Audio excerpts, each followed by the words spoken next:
Ouais, je vais vous montrer un petit dessin que j'ai fait. En fait, ces deux dessins-là. Si je regarde un dessin comme ça d'un genre de packaging, quand même cool. Euh, Puis, si on dessiner ça dans un prisme, c'est un peu de la merde. On est d'accord?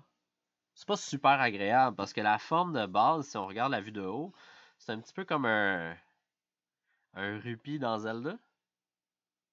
Ouais, je pense qu'il y a bien du monde qui comprenne cette analogie. Tu sais, ça nous donne une genre de forme comme ça. Fait que là, on serait obligé de dessiner un prisme par-dessus tout ça, puis enlever à peu près 85% de la matière. On est obligé comme tout de couper à l'intérieur. En fait, on serait obligé comme de le monter comme en mousse bleue, là. C'est un peu désagréable.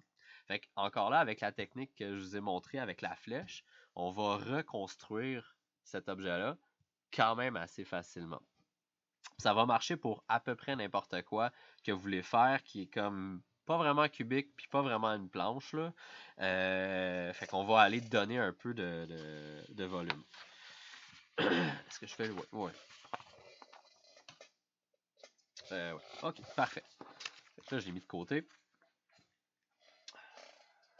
Je vais juste pas vous perdre non plus. J'ai ça quand je vais faire.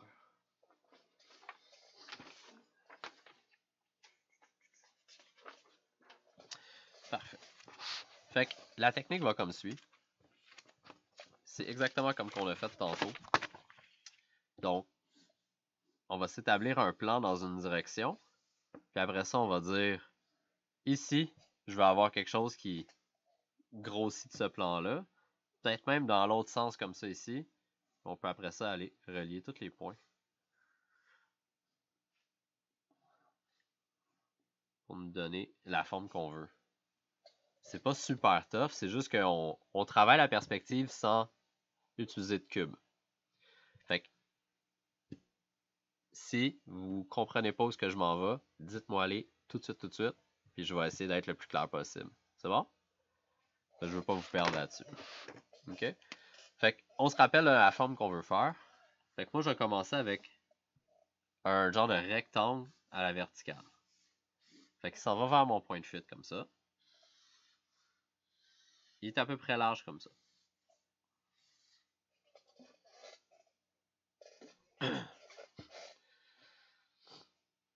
À date, tout le monde va bien? Alright. OK. Ensuite, moi je voulais là comme ici. Fait que moi ce que je viens de dessiner, je veux pas dessiner ce dessin là, je l'aime.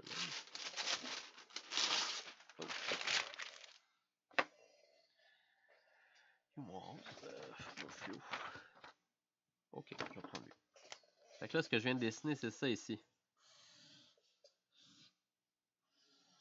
Là je ferai pas la portion ouverte là, je pense qu'on va s'en tenir à ça.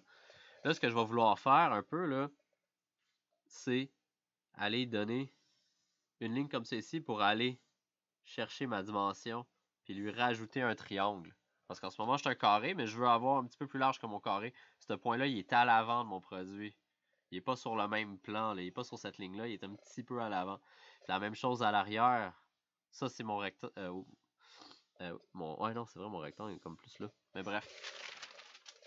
Je vais aller chercher ce point-là puis ce point-là. Car en ce moment, on est un petit peu plus ici. Là. Je veux vraiment pas dessiner ce dessin-là. Donc, je veux avoir ma pointe ma pointe de diamant un peu à cette hauteur-ci. Fait que je vais l'envoyer vers mon point de fuite encore là. Comme ça ici. Puis je vais le tirer vers l'avant aussi pour avoir la même chose des deux côtés. À l'avant ici, je vais aller me choisir une grandeur. Là. Puis à l'arrière, je peux faire la même chose. Là, vu qu'on est en dessin d'idéation, la proportion parfaite n'est pas tant importante. Mais je veux quand même avoir un effet de ici c'est plus grand qu'à l'arrière. Je pourrais trouver le milieu, faire comme plein de calculs, mais je vais garder ça simple pour le moment. Fait que je prends cette mesure-là, je la refais à l'arrière, mais beaucoup plus petite. Puis là maintenant, je peux prendre mon profil de base, ma vue de côté un peu, là. Puis je vais l'updater. Bon, ça me donne un petit peu plus ça.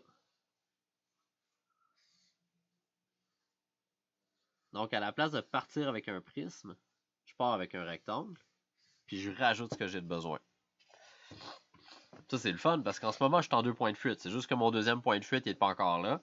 Fait que c'est ça qui me reste à faire en ce moment, c'est de rajouter un volume à cet élément-là. Hey, j'ai vraiment de la misère à parler aujourd'hui, je suis désolé.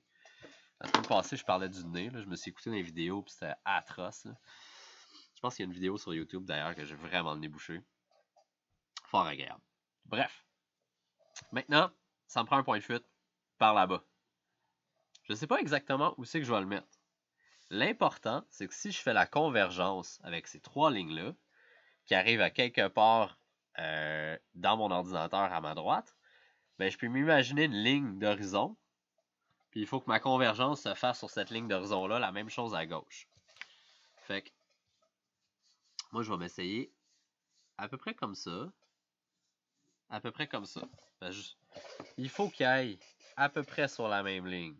Ça me semble pas pire. Ça se peut que ça soit pas parfait dans votre cas, mais en ce moment, encore là, comme je vous dis, on est en idéation. L'important, c'est de comprendre comment notre élément fonctionne, moins que d'avoir une perspective qui est parfaite. Puis oubliez jamais ça en projet, la perspective est moins importante que le concept.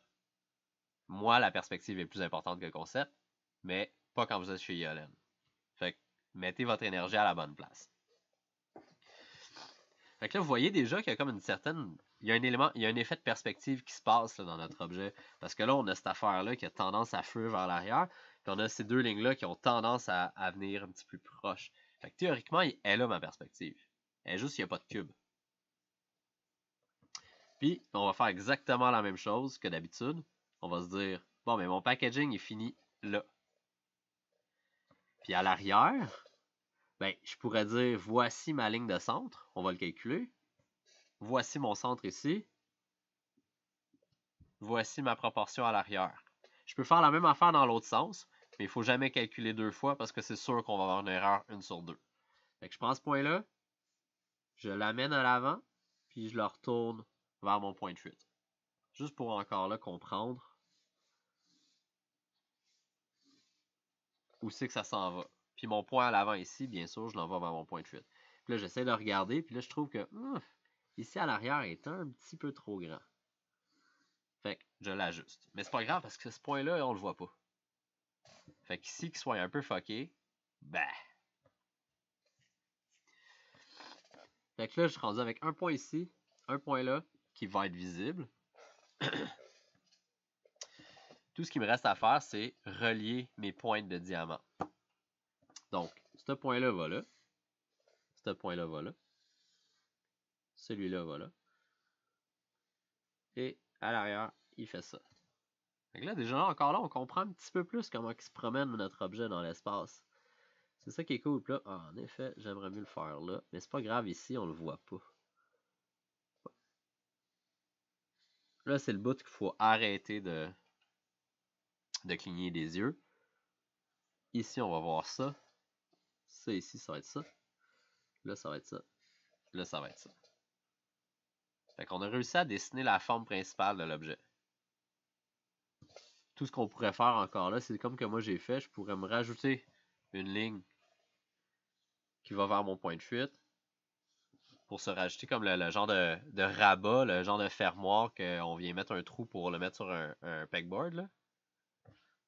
Je laisse ça ici. Le genre de petit fermoir comme ça. Là, je dis, ah, ok. Là, je vois à H. Là. Voici ça. Et on va dire qu'on a juste une petite découpe comme ça. Rien de bien fancy. Puis je m'assure encore là que mes lignes vont vers le point de fuite, comme c'est ici, puis que mes lignes verticales sont bien verticales. Une fois que j'ai toutes ces lignes-là, là, je peux commencer à tracer avec des lignes de construction.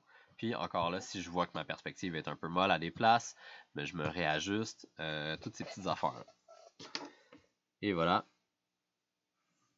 Puis là, vu que c'est des plis, je vais utiliser ma technique de double ligne, juste pour aider la compréhension. Là, vous voyez que moi, Ici, je vois un tout petit peu cette surface-là. Ça, ce millage-là va varier par rapport à votre point de vue.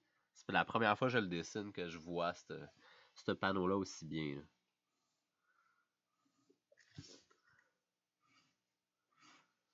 Comme c'est ici. On s'assure de bien regarder notre dessin pour ne pas dessiner une ligne qui est en fait à l'arrière. Comme ça. Ça s'en va là. Ça s'en va là. Comme ça.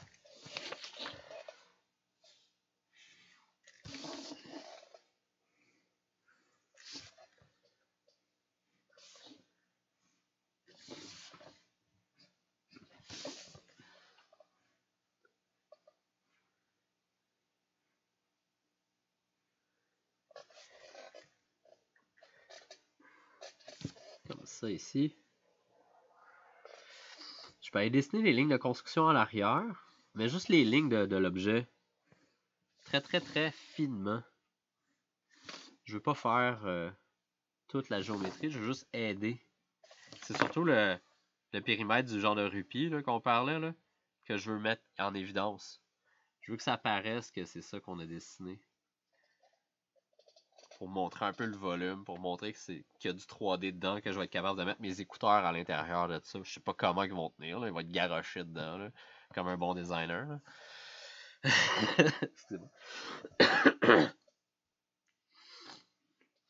Comme c'est ici. Une fois que tout est bien tracé, je vais aller monter mes lignes normales. Ma petite affaire en haut là, qui vient attacher le tout, je vais lui donner une certaine épaisseur. C'est ça que j'ai fait ici. J'ai fait comme une double ligne à l'intérieur. Là. On n'a pas besoin d'être super précis avec ça. C'est un petit peu comme quand on avait fait la pinte de lait. Je vais juste aller épaissir la ligne pour dire que ce panneau-là a un matériau et une épaisseur certaine. Ensuite, je vais aller retracer mon objet avec une ligne un petit peu plus foncée. Je vais aller redessiner mes lignes normales qui sont visibles, juste pour qu'il y ait un peu plus de contraste vis-à-vis des lignes de construction. Comme c'est ici. Comme ça. Ça s'en vient pas pire. Puis je pourrais finalement aller chercher mon Sharpie. Puis aller faire le contour pour bien définir ma silhouette. Parce que j'ai pas grand chose qui dépasse de ma silhouette. Ici.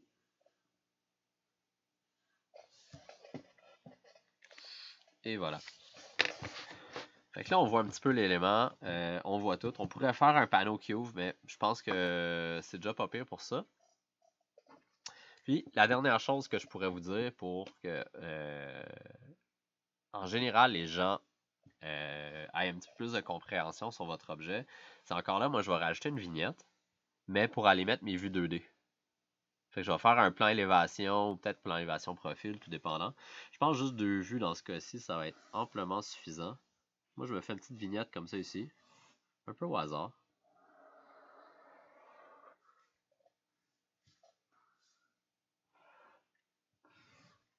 Puis là, je peux aller dessiner ma vue, ma vue principale.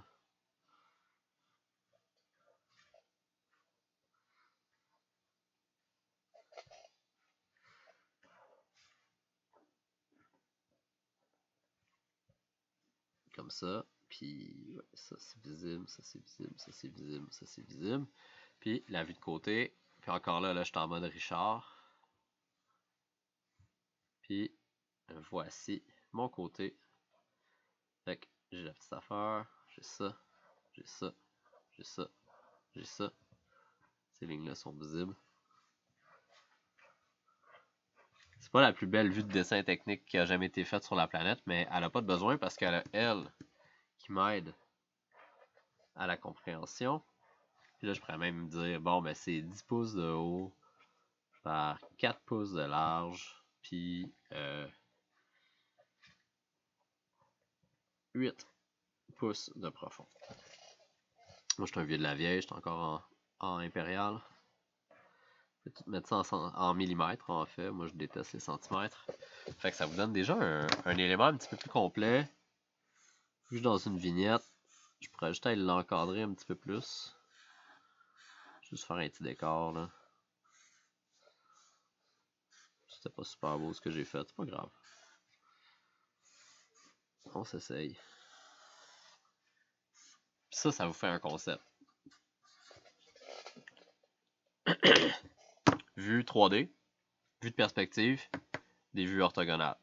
On comprend ça, on comprend comment que l'élément est construit, puis on comprend les dimensions ici. Fait que souvent, on va tout le temps plus croire les dimensions sur le 2D que la proportion sur la 3D. Fait que les deux vont tout le temps s'aider entre les deux. Fait que quand Yolande vous demande une dizaine de concepts, je sais pas combien qu'elle vous en demande, peut-être 6, je sais pas trop, là, mais c'est un peu ça qu'elle va s'attendre. Puis quand on va vouloir faire un dessin, on va dire, de présentation de concept, ben c'est souvent comme fermé, ouvert, qu'on monte les affaires dedans, puis des 2D. T'sais, on va avoir un amalgame. C'est un peu plus stressant à faire, mais ça se fait bien.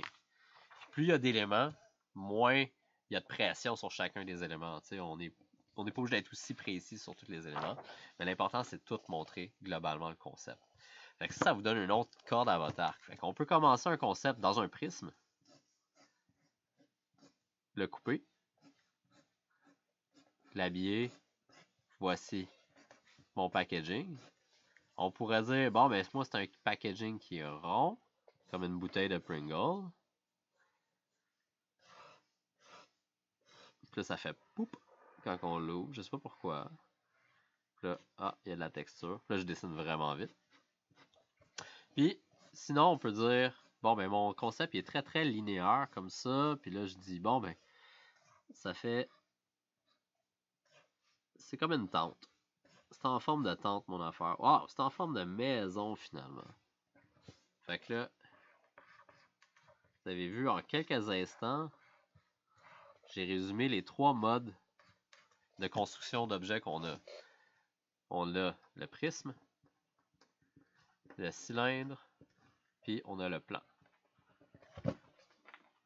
Cool, on a 3 façons totalement différentes, puis ça va tout le temps dépendre de qu'est-ce qu'on a de besoin comme objet pour fabriquer. On va dire que je veux faire un triangle, mais je pourrais partir étrangement d'un cylindre. Je pars d'un cylindre, puis parce que j'ai lu les notes de cours, mais je sais que si je sépare un cylindre, puis je fais 1, 2, 3, 4, je pense que c'est 5 normalement, là, mais là j'ai mal divisé, mais je peux dessiner un triangle dans un cylindre. Puis là, après ça, oh, ok, ça c'est ma mesure en haut, en bas.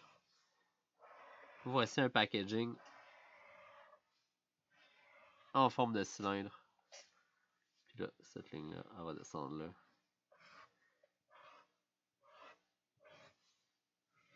Fait que là, je suis rendu avec un packaging en forme de cylindre. Fait que là, je suis rendu avec une table ronde. Ah bon, là, j'ai le goût d'acheter une table ronde. Ah, il y a un N. Il y a un N. Fait que là, j'ai le goût d'aller chercher du chocolat. Beaucoup trop gros pour une seule personne. Fait qu'on le voit. C'est pas pire, ça?